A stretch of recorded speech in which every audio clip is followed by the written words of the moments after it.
This segment sponsored by Hearing the Call. Hearing the Call is an organization that brings hope and healing to persons who have hard of hearing. And here to share more is Nora Stewart, the founder and chairwoman, and Kevin Zener, the marketing director. Hello, good morning. Good morning. Good morning. Welcome. Thank you. Yes, great to have you.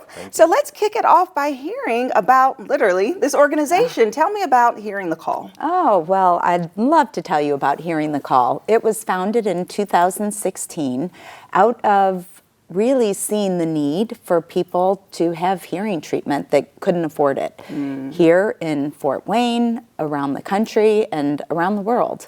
Yes, because this is a local business that has really grown over the 7-year span and has reached so many. And so I know that you founded this. What was your original vision behind it? And did it take off in a different direction than you thought? Oh, yeah. So the vision started way before 7 years ago. In fact, it started in 2008. My husband, who is also an audiologist and has a private practice here, the two of us went down to Mexico together on a humanitarian trip, and we started fitting people who could never afford hearing aids. And at 2 o'clock in the afternoon, I remember the time, looking at my watch, knowing this was my purpose on earth. It was to help people who just don't have access or can't afford hearing health care to obtain it.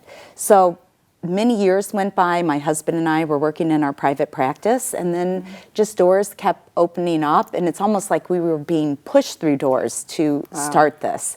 So finally, we actually, before Hearing the Call, started a local nonprofit, which helps the people here in Fort Wayne and Northeast Indiana receive hearing help who can't afford it.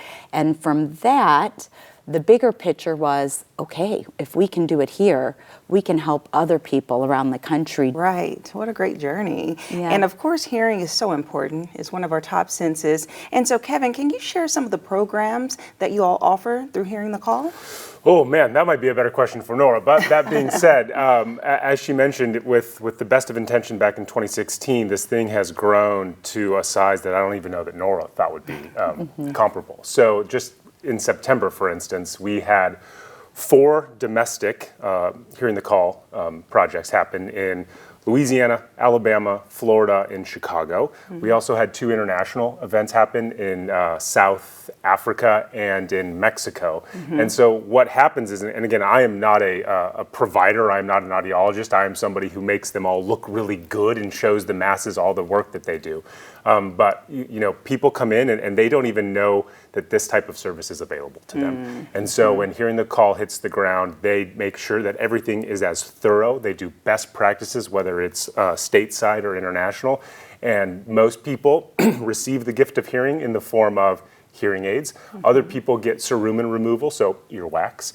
And then others are told, hey, you're actually fine and you can go live this full life. So it's not just addressing the need for people who have hearing loss, it's also letting other people know that in fact, just because it's ubiquitous in your family does not mean that you yourself are suffering from it. Right. So there are a lot of steps, both locally and internationally, that Hearing the Call takes to either make sure people can hear again or affirm to them that everything is okay in their world. Right. And all of this takes place at the events that you shared about? So yes, at a Hearing the Call event, again, whether it's stateside or international, we take patients and we put them into clinics. Sometimes it's providers' own clinics. Sometimes it's makeshift clinics. Again, Nora can speak far better about some of the places that they have been international.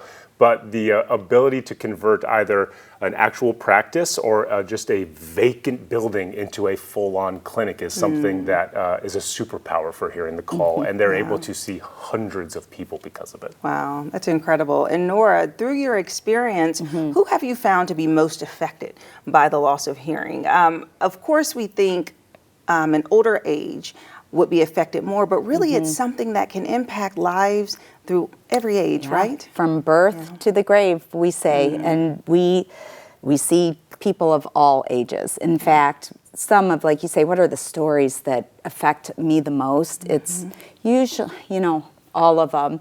But when we can take a child and we hear that they've been pulled out of school because they can't hear, and this is not so much in the United States, but around the world, and we fit them with hearing aids, and when we go back and we hear the stories of now that child is back in school and thriving and has hope for a brighter future, those are the ones that are addictive, and it just makes us keep going back, and wanting doing to do your more. job more, right? Yeah.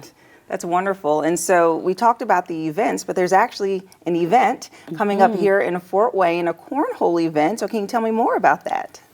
Yeah, so this is Nora Stewart's wonderful idea. We listen to Nora's ideas, and then we are galvanized and we just run through brick walls to make sure that they happen. So this Saturday, the 21st at Parkview Field from 10 a.m. to 6 p.m., we are doing our first annual Cornhole for the Call.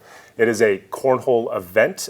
You can come, and for just $10, you can see live music, Joe Hess and the Wandering Cowboys. You can have food and beverage. If you want to participate, it is $60. It's a fun league to where you get first and second, third place prizes. If you want to be competitive, you can also participate in that, and there are cash prizes of up to $5,000 for first, second, and third place. And then for the professional division, you can walk away with an actual expenses paid trip to a Hearing the Call event, I believe in South America. So it is a very cool prize pool depending on your level of skill as it relates to cornhole. A level of, who knew that having cornhole skill could take you so far in life? Like, those are some big prizes. There's apparently a lot of people who make a living off of cornhole, and we've been indoctrinated into that. There are some very good cornholers in this world. Well, listen, watch out pickleball, because cornhole is on the rise. I love that so much. It sounds like such a fun event. But you all have a special guest coming, so share more. Yeah, so one of our board members, his name is Spencer Patton. He's a Major League Baseball player. He was actually a relief pitcher for the World Series winning Chicago Cubs, and I know that's really big for people in Fort Wayne. Right. So he will be present, and there's actually a couple ways to interact with Spencer. For the first hour, you can actually hit BP with Spencer, so you can pay a small fee, and Spencer Patton, a Major League Baseball player, will throw pitches that you can or cannot hit. To kids. Yeah. To kids. We don't need any weekend warriors coming, just to kids. And then there's also going to be a raffle where you can actually win the chance to be Spencer's cornhole teammate. Oh. Yeah, so there's a lot of really cool ways to interact with Spencer during Saturday's event. Yeah, and he's bringing his World Series ring. So if anybody wants to stop by and see the Cubs World Series ring, please come on by. He's happy to show it off. Yeah, that's so fun. That's a really great guest. Well, thank you both so much for being here and sharing about your event and your organization. We appreciate it. Thank you. And if you would like more information about Hearing the Call or their Cornhole event, listen, it's taking place this Saturday, October 21st, so you don't want to miss it. We'll have their website listed below, and we'll be right back. This segment sponsored by Hearing the Call.